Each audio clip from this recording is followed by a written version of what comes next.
Bismillahirrahmanirrahim. Assalamualaikum warahmatullahi wabarakatuh.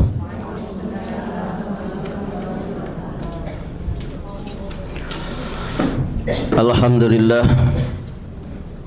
hamdan katsiran tayyiban mubarakan fih kama yuhibbu rabbuna wa yarda. Asyhadu an la ilaha illallah wahdahu rabbi la syarikalah wa asyhadu anna Muhammadan abduhu wa rasuluh. Qala Allah ta'ala fi kitabihil karim, ya ayyuhalladzina amanu taqullaha haqqa tuqatih wa la tamutunna illa wa antum muslimun, amma ba'd. Allahumma inna nas'aluka ilman nafi'an wa rizqan tayyiban wa amalan mutaqabbala. Allahumma 'allimna ma yanfa'una wanfa'na bima 'allamtana wazidna ilman. Para ummahat wa akhwat fillah rahimani wa rahimakumullah. Alhamdulillah, kita bersyukur kepada Allah Subhanahu wa taala pada kesempatan ini. Insyaallah taala kita akan melanjutkan pembahasan surat Fussilat ayat ke-10 dan ayat ke-11. Allah Subhanahu wa taala berfirman, ba'da a'udzu billahi samii'il 'aliim minasyaitonir rajim, wa ja'ala fiha rawasiya min fawqiha wa baraka fiha wa qaddara fiha aqwataha fi arba'ati ayyamin sawa'an lis-sa'ilin. Thumma istawa ila as-sama'i wa hiya dukhanun faqala laha walil ardi itiya taw'an aw karha qalata ataina ta'iin. Allah berfirman, surat Fussilat ayat ke-10, yang artinya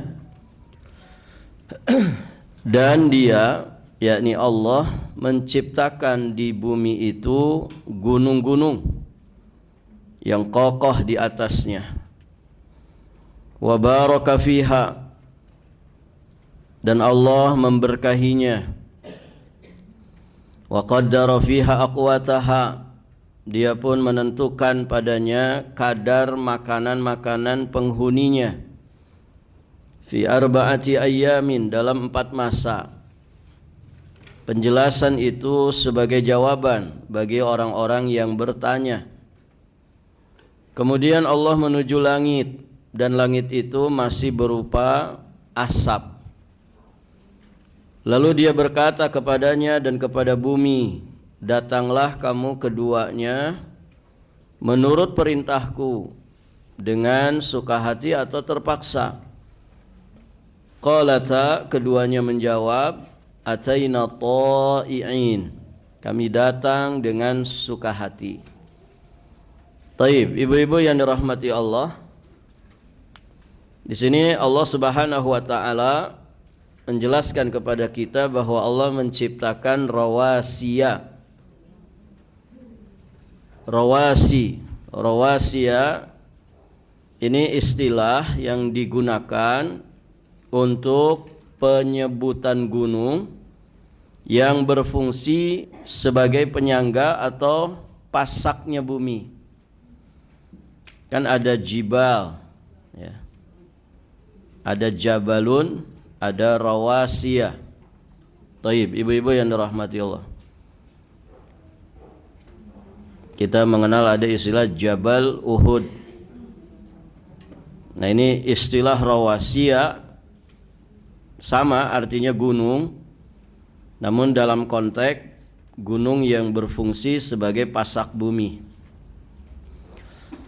Di beberapa ayat yang lain juga disebutkan. Kita sebutkan salah satu di antaranya di surat An-Nahl ayat ke-15. Allah Subhanahu wa taala berfirman, wa alqa fil ardi rawasiya an tamida bikum wa anhara wa subulan la'allakum tahtadun. Dan dia menancapkan di bumi itu apa? Rawasiya, gunung-gunung. Antamida bikum, supaya bumi itu tidak goncang bersama kamu. Jadi supaya bumi itu stabil, maka Allah Subhanahu wa taala memasaknya. Pasaknya bumi itulah yang disebut dengan rawasiya. Wa anhara, dan dia menciptakan sungai-sungai, wasubulan, dan juga jalan-jalan, la'allakum tahtadun, agar kalian mendapatkan petunjuk. Taib, ibu-ibu yang dirahmati Allah. Nah, itu tentang makna dari rawasiyah. Taib, ayat ke-10 ini di dalamnya menjelaskan tentang keindahan penciptaan bumi. Sudah dibahas sebelumnya di ayat sebelumnya bagaimana kuasa Allah Subhanahu wa taala menciptakan bumi itu. Maka Allah pun di sini menjelaskan kembali tentang keindahan penciptaan bumi itu. Cek. Yang pertama, ibu-ibu yang dirahmati Allah, Allah menciptakan rawasiya di atasnya. Yakni Allah menciptakan gunung-gunung di atas permukaan bumi, menancap. Taib, ibu-ibu yang dirahmati Allah. Baik, kita lanjutkan. Allah Ta'ala menciptakan gunung-gunung di permukaan bumi. Tadi ya, di antara fungsinya, dan ini ya menjadi tanda kekuasaan Allah, tanda bahwa Allah Subhanahu wa Ta'ala itu maha sempurna. Gunung dengan beragam jenisnya, ada yang tinggi, ada yang sedang, ada yang merupakan dataran tinggi saja. Ada juga gunung yang berapi, ada juga yang tidak berapi. Tes. Cek 1. Jadi gunung ada yang berapi, ada yang tidak berapi. Barakallahu fikum. Di Balikpapan juga alhamdulillah banyak gunung, Ibu ya. Gunung Dubs, Gunung Malang, Gunung Sari, Gunung Kawi, Gunung Guntur, tapi alhamdulillah tidak berapi. Tapi sesekali kadang ada apinya, kebakaran. Taib, ibu-ibu yang dirahmati Allah, tumbuh-tumbuhan pun tumbuh di pegunungan yang tentu jenisnya berbeda dengan tumbuh-tumbuhan yang ada di dataran rendah. Demikian pula binatang-binatangnya. Ini sejatinya keunikan dan juga kerumitan yang manusia tentu tidak kuasa untuk itu. Hanya Allah yang kuasa untuk itu. Bahkan beda negara, beda juga itu. Karakter gunung-gunungnya, kemudian keadaan alamnya. Begitu kan Ibu? Binatang-binatangnya, apa yang tidak ada di sini ada di sana, apa yang tidak ada di sana ternyata ada di sini. Bahkan lautan saja kan ada dinding pemisahnya. Dan itu terkuak akhirnya oleh ilmu pengetahuan. Gitu ya. Bagaimana ikan-ikan di laut sebelah sini tidak bisa kemudian mereka nembus ke laut sebelah sana. Makanya ya di masing-masing daerah itu ada ikan yang mungkin tidak ada di daerah kita. Ya. Saya kemarin ke Sulawesi itu, di sana banyak sekali jenis ikan Ibu.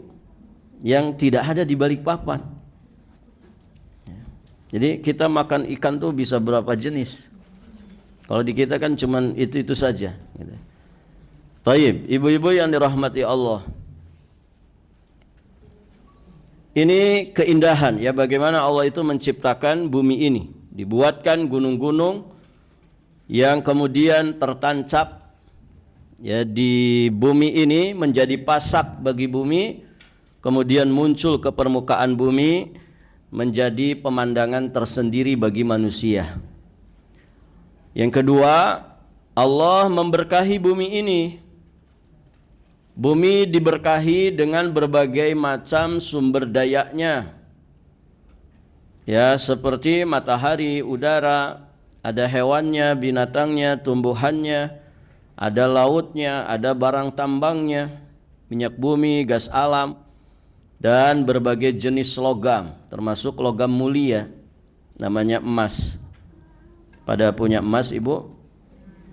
Alhamdulillah. 70 kilo Ustadz di rumah ada ya. Jadi nggak usah khawatir Bu kalau nggak punya perhiasan. Emas ibu yang 70 kilo itu lebih berharga itu ya.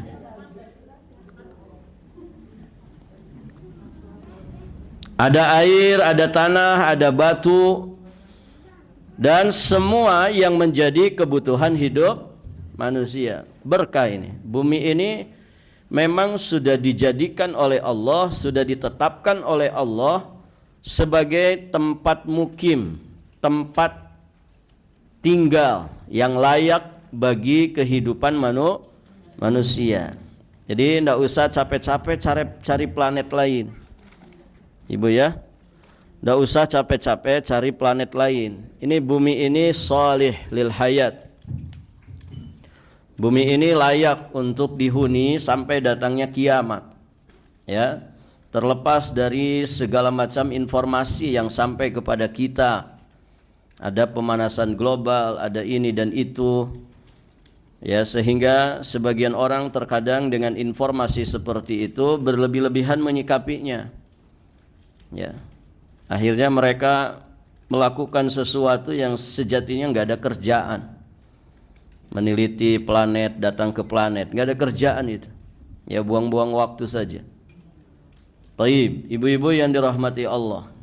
Sudah planet bumi ini sudah paling layak huni bagi manusia.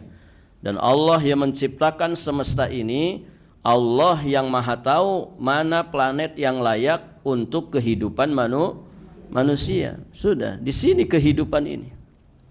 Di planet lain tidak ada Ibu, tidak bisa orang hidup. Ya, planet bumi ini yang layak untuk dijadikan tempat kehidupan. Dan paling indah sudah, planet bumi itu paling indah. Tersedia air, ada hutannya, barakallahu fikum. Intinya layak untuk menjadi tempat hunian bagi manusia. Karena Allah memang sudah menetapkannya, Allah memberkahinya. Coba bayangkan nelayan dari dulu kerjaannya cari ikan, lintas generasi itu. Ikannya habis Bu? Alhamdulillah ya. Apalagi ibu orang Sulawesi tiap hari makan ikan. Udah ketemu ikan belum makan Ustadz gitu ya. Kan begitu, nggak habis-habis itu ikan. Ada orang yang bertani juga begitu, selalu ada, selalu bisa. Kan begitu. Ini keberkahan bumi. Dan Allah sudah menetapkannya sebagai tempat menetap bagi manusia sebelum nanti melanjut ke perjalanan berikutnya. Yang berikutnya, Allah menciptakan dan menentukan makanan-makanan bagi para penghuninya, yakni berupa rezeki bagi para penghuninya yang mereka butuhkan untuk kehidupan mereka. Ya, seperti misalnya bagi manusia, Allah sediakan pepohonan, pohon kelapa, pohon buah-buahan itu menjadi konsumsi ya bagi manusia, tanaman, tumbuh-tumbuhan, hewan. Barakallahu fikum ya. Dengan kata lain, bagi manusia ada namanya hewani dan nabati. Ada sandang, ada pangan, ada papan. Dan begitu. Nah, itu sudah ditetapkan oleh Allah, sudah ditentukan. Ini makanan ini makanan bagi manusia, ini makanan untuk binatang ternak, ini makanan untuk binatang yang lainnya. Itu sudah ditentukan oleh Allah Subhanahu wa taala dan semuanya sudah tersedia bagi manusia. Barakallahu fikum. Ibu, orang-orang dulu pada punya duit enggak?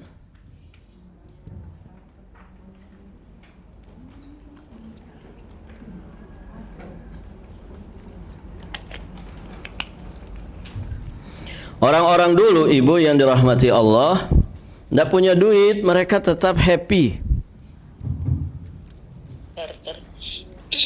Orang-orang dulu, ada orang dulu di sini? Orang dulu semua. Ya, orang-orang di kampung, ibu, orang-orang zaman dulu, tidak punya duit juga mereka happy, happy saja. Bisa menikmati hidup, ya. Pagi-pagi sudah seruput kopi sama sanggar pisang, ya. Di depan rumah, depannya ada air sungai deras mengalir jernih. Di pojok sana ada air terjun, udaranya sepoi-sepoi. Oh, nikmat hidupnya. Padahal nggak punya duit itu, bu, nggak punya duit. Coba sekarang orang nggak punya duit, gimana, bu? Stres kan gitu ya, stres. Orang sekarang tidak punya duit, stres, ya. Pengalaman kan ibu, ya. Tidak punya duit, stres, cicilan numpuk ustadz gitu. Jadi hidupnya dengan duit. Kalau zaman dulu kan tidak. Orang-orang zaman dulu masya Allah punya ketahanan pangan tuh luar biasa. Dan ini sejatinya aset yang tidak ternilai harganya, ketahanan pangan. Kalau terjadi naudzubillah misalkan peperangan, kekacauan, maka aset-aset ibu itu tidak manfaat itu. Yang manfaat ya pangan, punya ketahanan pangan. Orang Sunda itu, Sunda asli ibu ya, orang-orang Baduy itu, mereka punya lumbung padi itu bisa untuk tahunan. Dan itu awet, tanpa pengawet. Disimpan, saya lupa nama, kayak rumah kecil gitu. Ya lumbung padi orang bilang, tapi ada namanya gitu. Itu hasil panen mereka, padi huma, disimpan di situ. Itu ketika diwawancarai, ini untuk memberi makan sekampung ini masih bisa untuk 9 tahun ke depan. Masya Allah. Kalau ditanya mereka pada punya duit enggak? Rata-rata enggak punya duit, tapi happy hidupnya. Ibu yang dirahmati Allah. Kenapa? Karena mereka bersatu dengan alam. Hidup, ya. Hidup dengan wasilah alam yang Allah Subhanahu wa taala anugerahkan. Taib, ibu-ibu yang dirahmati Allah. Nah, ini semua rezeki bagi manusia. Cuman kan bergeser akhirnya kan. Orang itu baru ngerasa punya rezeki kalau punya duit. Kalau tidak punya duit merasa tidak dapat rezeki. Ya. Padahal duit itu cuman kertas, ibu. Kertas dia. Coba kalau sobek ada yang mau enggak? Enggak ada kan? Beda dengan hartanya orang dulu. Hartanya orang dulu ya stok lumbung padi, itu berharga. Mereka punya stok jagung, mereka punya stok gandum. Begitu kan? Duit kalau dimakan rayap sudah hilang nilainya. Wong dia kertas saja. Beda dengan dinar, beda dengan dirham, uang emas dan uang perak. Ya. Taib, ibu-ibu yang dirahmati Allah. Nah, ini sumber rezeki bagi manusia. Ada hewani, ada nabati. Hewani ada nabati. Dengan bahasa lain, ta'amani wa syarabani. Begitu Imam Ibnu Qayyim menjelaskan. Ya, manusia itu dianugerahi oleh Allah ta'amani wa syarabani. 2 jenis makanan dan 2 jenis minuman.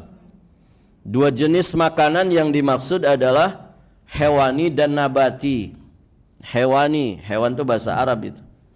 Hewani berarti dari binatang-binatang yang dihalalkan. Nabati berarti dari pepohonan, tumbuhan, tanaman yang dihalalkan bagi manusia. Dan kalau dirincikan terlalu banyak. Wasyarabani, kemudian 2 jenis minuman.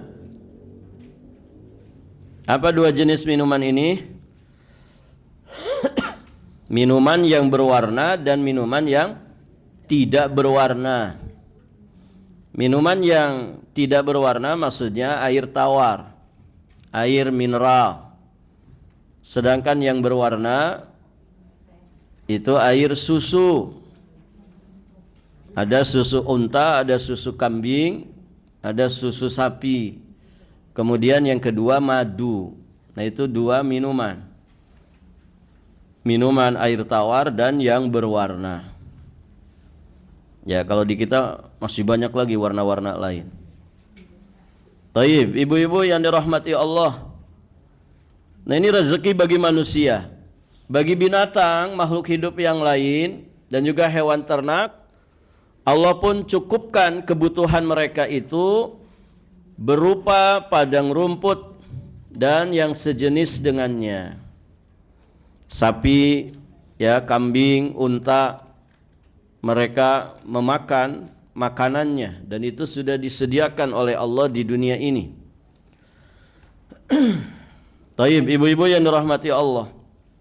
Allah juga menjadikan di setiap tempat apa yang tidak ada di tempat lain agar kemudian penghuninya itu dapat hidup dengan berdagang ke tempat lain. Dan ini sudah terjadi semenjak zaman dahulu. Di surat apa itu Ibu? Di surat Quraisy. Li'ila fi Quraisyin ila fihim rihlatash syita'i was-sayf falyabudu rabb hadzal bait alladzi at'amahum min ju' wa amanahum min khauf. Jadi di masa itu orang-orang Quraisy mereka sudah dikenal sebagai para saudagar. Orang Mekah itu zaman dulu dikenal ahli dagang. Beda dengan orang Madinah. Kalau orang Madinah itu ahli pertanian. Nah kalau ahli Mekah, Quraisy itu dikenal ahli-ahli dagang. Dan sudah luar biasa ekspor impor. Begitu ya, walaupun istilahnya ketika itu bukan itu. Mereka punya rihlah perniagaan itu di musim dingin dan di musim panas, yakni ke negeri Syam dan ke negeri Yaman. Mereka bawa barang mereka dari Mekah dijual di negeri Syam. Dapat untung, mereka beli barang dari negeri Syam untuk dijual lagi di Mekah. Nanti bawa barang lagi dari Mekah ke negeri Yaman untuk dijual di negeri Yaman.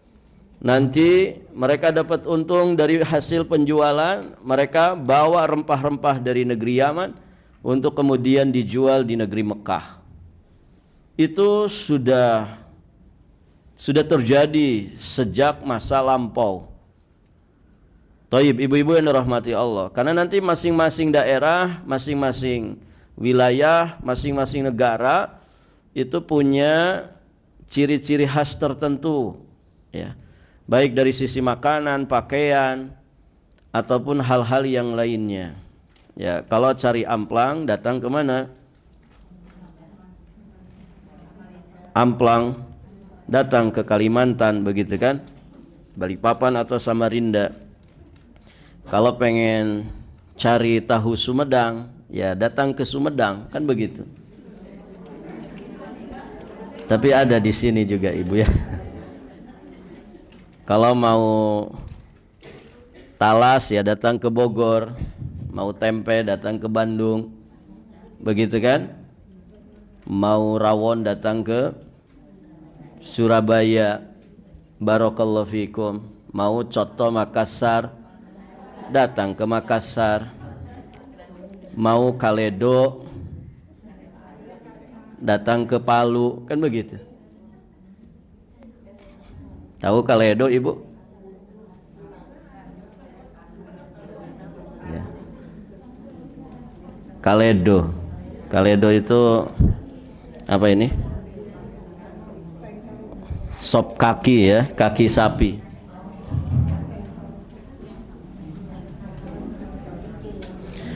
Kaledo itu singkatan ya. Kaki lembu Donggala. Kaki lembu Donggala. Di Palu sana, di Sulawesi Tengah ya. Ada woku ya. Tahu woku, Ibu? Woku Manado, Gorontalo juga gitu ya. Barakallahu fikum. Ayat kan masing-masing punya ciri khas begitu. Barakallahu fikum. Sehingga orang bisa berpindah-pindah ya untuk kemudian mereka mendapatkan manfaat. Nah, ini keindahan ya ciptaan Allah Subhanahu wa taala, di mana Allah pun ternyata menciptakan dan menentukan makanan-makanan bagi para penghuninya. Ini sekali lagi anugerah dari Allah. Di surat Ibrahim ayat 34 Allah Subhanahu wa taala menyampaikan, wa atakum min kulli ma sa'altumuh, dan dia telah memberikan kepadamu keperluanmu dari segala apa yang kamu mohonkan kepadanya. Tinggal minta saja kepada Allah, pengen apa, minta. Gitu Ibu ya. Allah sudah sediakan semua sarananya, semua prasarananya. Tugas kita tinggal mensyukurinya, memanfaatkannya sebaik-baiknya untuk menegakkan ibadah kepada Allah Subhanahu wa ta'ala. Maka ketika orang-orang Quraisy itu diingatkan tentang anugerah-anugerah Allah itu, apa kata Allah di kelanjutan ayatnya? Falyabudu rabba hadzal bait, maka beribadahlah kalian kepada pemilik rumah ini, Allah Azza wa Jalla maksudnya. Kalian sudah dianugerahi kemampuan yang luar biasa. Li'ila fi Quraisyin ila fihim rihlatash syita'i was-sayib. Punya kebiasaan yang luar biasa menjadikan mereka itu berkelimpahan dan kaya raya. Rihlah, perniagaan yang sangat-sangat menguntungkan. Maka semua itu mesti disyukuri. Bagaimana cara syukurnya? Menjadikan Allah sebagai satu-satunya sesembahan.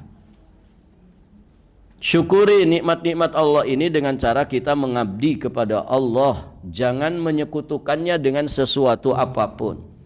Baik, pelajaran berikutnya, pelajaran terakhir dari ayat ke-10 ini, ada kalimat fi arba'ati ayyamin sawa'al lis-sa'ilin. Di sini mengandung pelajaran bagi kita. Allah menerangkan bahwa Dia menciptakan bumi dan gunung-gunung yang ada padanya dalam 2 masa, dan menciptakan keperluan-keperluan makanan dan sebagainya dalam 2 masa pula. Jadi totalnya berapa? Allah menciptakan semua itu dalam 4 masa. Dalam waktu 4 masa itu terciptalah semuanya, dan juga dasar-dasar dari segala sesuatu yang ada di alam semesta ini, sesuai dengan masa dan keadaan dalam perkembangan selanjutnya. Dan semua penjelasan ini sebagai jawaban bagi siapapun yang bertanya tentangnya. Barakallahu fikum. Maka besarkan rasa syukur kita kepada Allah yang telah menjadikan bumi ini layak huni bagi kita, sehingga kita merasa aman, merasa tenang untuk menegakkan ibadah kepada Allah Subhanahu wa taala. Di ayat berikutnya, ayat yang ke-11, Allah Subhanahu wa taala berfirman, "Tsumma stawa ila samai wa hiya dukhanun faqala laha walil ardi tiya taw'an aw karha qalata ataina ta'iin. Kemudian Allah menuju langit dan langit masih merupakan asap saat itu. Lalu dia berkata kepadanya juga kepada bumi, datanglah kalian berdua menurut perintahku dengan suka hati atau terpaksa. Keduanya kemudian menjawab, kami datang dengan suka hati. Ibu yang dirahmati Allah, jadi setelah Allah menjelaskan tentang penciptaan bumi dan semua fasilitas yang dibutuhkan oleh para penghuninya, termasuk kita sebagai manusia, maka selanjutnya Allah mengarah kepada penciptaan langit. Dan langit ketika itu masih berupa asap yang menguap di atas permukaan air. Itulah yang kemudian Allah ciptakan untuk menjadi langit yang saat ini kita saksikan bersama. Bagaimanakah keadaan asap itu dan seperti apa hakikatnya, hanya Allah sajalah yang mengetahuinya. Intinya ketika Allah menciptakan bumi saja ini sudah sangat luar biasa bagi kita, menunjukkan bahwa memang Allah itu satu-satunya Rabb yang hak untuk disembah. Apalagi kemudian Allah menciptakan langit 7 lapis tanpa tiang, dengan sangat megahnya, dengan sangat besarnya. Barakallahu fikum. Itu semakin menjadikan kita seharusnya tunduk kepada Allah Subhanahu wa taala, tidak menyombongkan diri kita dengan menyekutukan Allah dalam peribadatan. Karena nggak ada yang bisa menandingi kekuasaan Allah. Baik, ibu-ibu yang dirahmati Allah, pelajaran berikutnya, faqala laha walil ardi tiya taw'an aw karha. Ini perintah dari Allah kepada langit dan juga kepada bumi supaya datang kepada Allah baik dalam keadaan senang maupun terpaksa. Maksudnya Allah perintahkan kepada langit dan bumi supaya tunduk, patuh. Dan ternyata keduanya, bumi dan langit itu datang kepada Allah dengan tunduk dan patuh. Mereka mengagungkan Allah, mereka bertasbih kepada Allah, mereka tunduk patuh kepada ketetapan Allah semuanya. Matahari dan bulannya tunduk kepada ketetapan Allah. Disuruh terbit dari barat, terbenam dari timur. Disuruh terbit dari timur dan disuruh terbenam dari di barat. Tunduk. Nanti ada masanya Allah perintahkan kepada matahari supaya terbitnya dari barat. Ya. Dan itu berarti tanda dekatnya kiamat. Nah, itu semuanya tunduk. Benda-benda angkasa beredar pada garis edarnya, tidak tabrakan. Tapi ada masanya nanti Allah hancurkan semuanya. Sebagai pelajaran bagi manusia, sebagai hikmah bagi manusia bahwa alam semesta telah berakhir. Itulah yang disebut dengan kiamat. Alam akan berubah, tidak lagi menjadi alam dunia, tidak lagi menjadi alam kubur, tapi berubah menjadi alam akhirat. Nah, ibu yang dirahmati Allah, ternyata langit dan bumi itu kedua-duanya tunduk patuh kepada Allah. Mereka mengikuti ketetapan Allah. Bahkan di ayat yang lain mereka itu bertasbih. Bertasbih kepada Allah. Di surat Al-Isra ayat 44 Allah berfirman, "Tusabbihu lahu samawati sab'u wal ardu wa man fihinna wa in min syai'in illa yusabbihu bihamdihi walakin la tafqahuna tasbihahum innahu kana haliman ghafura." Langit yang 7, bumi dan semua yang ada di dalamnya binatang-binatang, tumbuh-tumbuhan, hutannya, ya, ikan-ikan di lautan, semua bertasbih kepada Allah, termasuk gunung-gunungnya. Dan tak ada suatu pun melainkan bertasbih dengan memujinya. Tetapi kamu sekalian tidak mengerti bagaimana mereka itu bertasbih, bagaimana tasbihnya mereka. Sesungguhnya Dia adalah Maha Penyantun lagi Maha Pengampun.